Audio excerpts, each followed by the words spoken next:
처음엔 트럼프가 비트코인을 사기라고 말했었어요. 그때 아마 비트코인이 막 폭락을 했었습니다.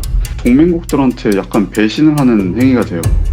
사실 그게 미국을 제외한 다른 나라들에겐 굉장한 타격이 될 수 있단 말이죠. 지난번까지 기간의 채택에 대해서 다뤘던 것 같고, 이번엔 비트코인과 트럼프와 관련된 이야기들을 한번 해볼까 합니다. 아시는지 모르지만 처음엔 트럼프가 비트코인을 사기라고 말했었어요. 트럼프 행정부 1기 때, 2021년 때 네. 비트코인 막 사기라고 해가지고 그때 아마 비트코인이 막 폭락을 했었습니다. 근데 요즘은 다들 아시다시피 굉장히 친암호화폐적인 행보를 보이고 있죠. 뭐 본인을 크립토 프레지던트라고 칭하기도 하고 미국이 남은 비트코인을 모두 가져가야 한다라는 말도 하고 또 이제 투자자 입장에서 되게 매력적인 말은 비트코인을 전략적 비축 자산으로 하겠다라는 말이 있습니다. 그래서 이렇게 신시아 루미스 상원 의원, 음, 비트코이너들한테는 굉장히 유명한 분인데 그분이 뭐 비트코인 100만 개를 매입하는 법안을 계속 발의하고 있죠. 지금 뭐 이거 관련된 이게 이제 통과되진 아직 안 했지만 뭔가 절차를 밟고 있다고 생각이 들어요. 그러니까 일단 1차적으로 이제 트럼프가 그와 관련된 행정명령을 발표했습니다. 관련 내용은 이제 100만 개는 아니지만 일단 비트코인 미국이 갖고 있는 보유 중인 20만 개 절대 팔지 않겠다라는 행정명령이 있었고 그리고 앞으로 국민들의 세금을 걷지 않는 방법으로 어떻게 더 비트코인을 살 수 있을까를 생각해 보겠다 했어요. 그리고 가능하면 더 모으겠다는 말을 했어요. 일단 뭐 지금 상황은 이 정도까지 진행된 걸로 알고 있고 점차 더 늘어나서 뭐 100만 개든 뭐 200만 개든 매입할 수 있지 않을까 기대합니다. 비트코인으로 미국 부채를 갚겠다라는 좀 거창한 말을 했는데 사실 이건 약간 과도한 말인 것 같고 미국 부채에 대한 부담을 좀 완화시킬 수는 있을 것으로 기대는 됩니다. 음, 이것에 대해서는 지금 당장 디테일하게 말하진 않을 거고 기본적으로 트럼프와 관련된 이런 지금 내용들과 이런 상황들에 대해서 말씀드렸고 또 트럼프는 이제 CBDC라는 것에 반대를 하고 있어요. 이제 음. CBDC가 뭔지 아시나요? 배우님? 그게 모르는데 그 엄청 큰 은행에서 발행하는 약간 가상화폐 같은 거 아닌가요? 선생님들은 이렇게 답반지를 이렇게 칠판에 펼쳐두고 물어보는 경향이 있는데, 네, 여기 CBDC 정의를 제가 적어놨습니다. Central Bank Digital Currency.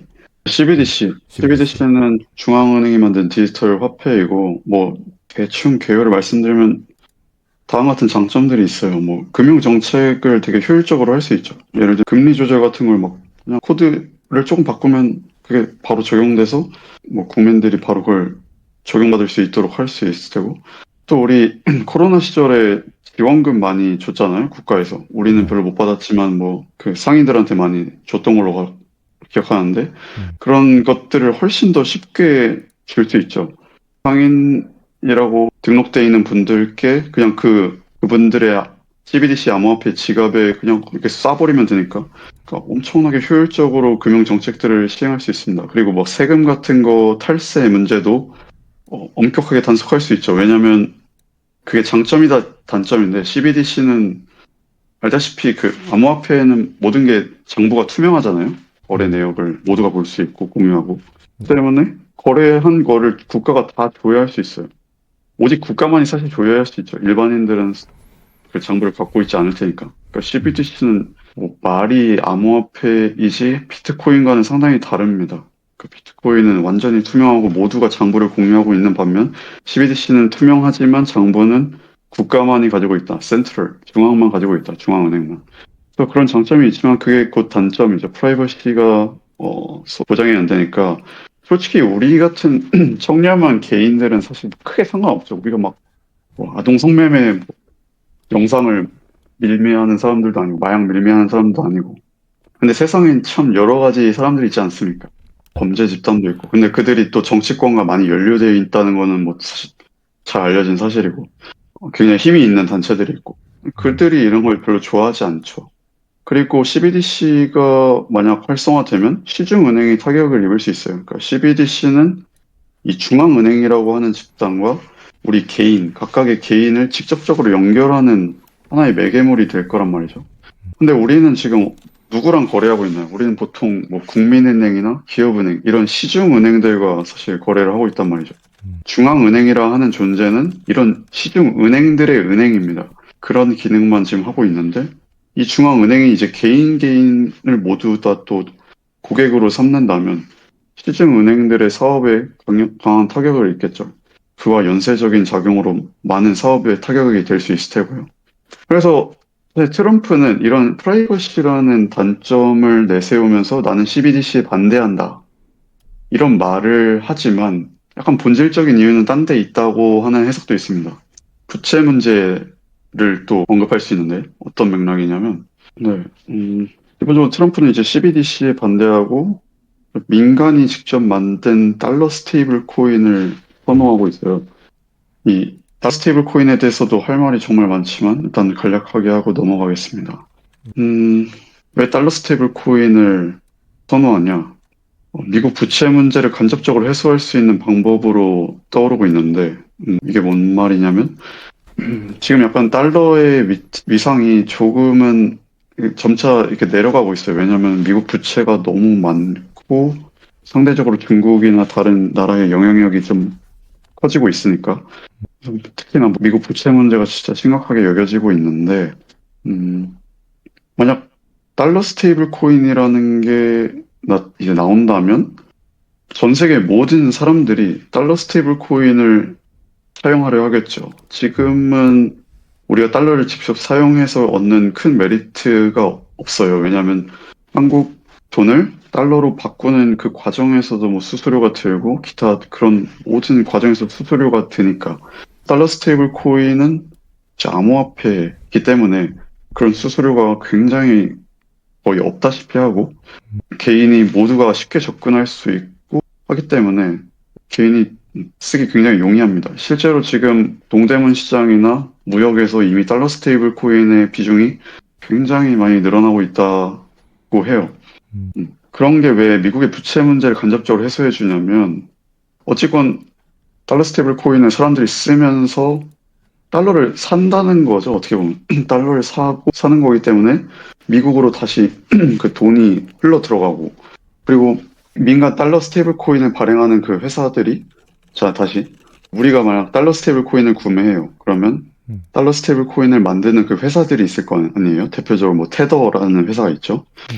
그럼 테더라는 회사는 그 돈을 받아서 그 돈으로 미국 국채를 사줍니다. 미국 국채를 사준다는 것 자체가 미국 부채 문제를 어느 정도 해결해 준다는 걸 의미하긴 하죠. 미국, 네, 미국이 이해하실지 모르겠지만. 그 부채가 있다는 게 뭐 빚을 졌다는 거예요? 어디에? 미국이? 그렇죠. 미국이 빚을 항상 지고 있는데, 미국은 음, 국채라는 거를 찍어내는 것 자체가 음, 부채를 만드는 행위죠. 사실 국채를 만들어서 민간한테 팔잖아요. 민간이든 이제, 뭐 민간한테 파는데, 민간이 그걸 돈을 주고 사는 거죠. 국채를. 음. 그러니까 정부는 돈을 그냥 민간한테 이렇게 빌려오는 거고, 국채라는 어떤 그냥 종이 쪼가리를 주는 거예요. 아, 그걸 약간 갚겠다는. 증서 같은 거군요.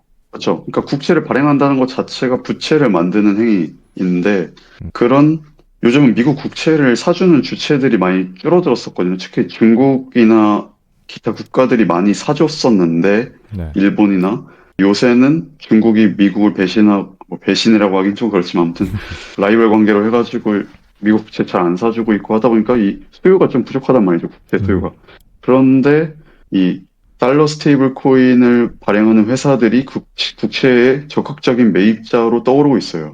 음, 그렇기 때문에 만약 달러 스테이블 코인이 엄청나게 활성화가 되면 국민들이 달러 스테이블 코인을 살 테고 그걸로 돈을 번 달러 스테이블 코인 발행사들이 미국 국채를 사고 이런 순환이 되기 때문에 미국 부채 문제를 간접적으로 해소할 수 있습니다. 아, 그 약간 빚이 있는데 그걸 음. 또 다시 뭔가 빚내서 갚는 느낌 그런 거예요? 뭐 빚이 있는데 나는 이 정도 빚을 져도 될 만한 능력을 갖고 있어를 표현할 수 있죠. 왜냐하면 음, 달러가 이렇게 잘 돌고 있잖아. 이렇게 나 국채를 사줄 수 있는 사람들이 계속 있어를 보여주는 셈이니까. 나는 빚을 질 능력이 있어를 보여주는 거죠. 음, 그러니까 나 삼성전자 다니고 있어. 이런 거와 같이 자기 능력을 보여줄 수 있는 하나의 그 수단이 되죠. 국채 수요라는 게. 그리고 이게 또 어떤 또 이야기가 있냐면 재밌는 네. 맥락인데, CBDC라고 하는 것은 뭔가 국가 차원의 일이에요. 뭔가 정부가 개입되는 일이죠. 중앙이 개입되는 거. 그렇기 때문에 CBDC를 한다는 것 자체는 약간 부담이 될 수 있어요. 그러니까 뭔 말이냐면 방금도 말씀드렸다시피 만약 이 달러 스테이블 코인이라는 게 이게 활성화가 되면은 민간들이 그걸 엄청나게 이용할 거라고 했는데 사실 그게 미국을 제외한 다른 나라들에겐 굉장한 타격이 될 수 있단 말이죠. 예를 들면 한국만 생각해도 한국인들이 다 달러 스테이블 코인을 쓰고 있으면 원화를 안 쓴다면 한국 자체적으로 어떤 재정 정책을 금융 화폐 정책을 쉽게 펼칠 수가 없어요. 한국은행이 금리를 10%로 올릴게, 그러니까 이제 긴축을 하겠다는 거죠. 막 10%로 올릴게 했을 때 사람들이 다 달러 스테이블 코인 이용하고 있는데 원화의 뭐 이자율이 어떻건 말건 그런 관심이 없다 이거죠. 음, 그런 굉장한 타격을 입을 수 있어요. 그런데 이제 CBDC를 한다는 것은 이제 미국 정부가 주체적으로 뭔가 이걸 하겠다는 거기 때문에 동맹국들한테 약간 배신을 하는 행위가 돼요. 아, 근데 이거를 CBDC가 아닌 민간한테 그냥 넘겨버리면 이거 내가 한 게 아니야. 그냥 이거 지가 하겠다는데 내가 어떻게 해. 얘네 사기업인데 뭐 내가 어떻게 막아 그런 걸. 로 변명할 수 있다는 거죠. 오, 좋은데? 굉장히 재밌는 맥락입니다. 네. 그래서 또 CBDC를 반대한다는 이야기가 있어요. 그러니까 이런 내용은 진짜 책을 읽고 공부해야지만 아는 내용이죠. 그러네. 아, 제가 잠깐 궁금해서 찾아봤거든요. 궁금한 게 달러 스테이블 코인도 어떻게 보면 뭐 달러 아니야? 그래서 이것도 인플레이션을 발생시키나? 뭐 발행할수록? 음, 이제 AI한테 물어봤더니 뭐 그렇진 않다라고 왜 그럴, 하더라고요. 왜 그럴, 이유도 말해주지 않나요? 그냥 달러의 인플레이션을 무조건 따라간대요. 그리고 아, 스테이블 코인의 공급이 늘어난다고 그러니까 달러 자체가 늘어나는 게 아니라서 상관이 없다고 음, 하더라고요. 달러와 1대1 연동되니까. 저희가 스테이블 코인에 대해서 한번 다뤄본 적이 아직 없죠? 네. 그럼 이것도 문제가 되겠네, 지금. 이거 그, 지금 무슨 말인지 음. 못 알아들으실 분이 있으시겠네. 근데 그냥 1달러의 가치를 지니는 동일한 코인 정도? 뭐, 스테이블 코인 자체는 어렵지 않으니까. 네, 이건 뭐 나중에 한번 또 디테일하게 다루죠. 되게 중요한 맥락이니까. 네.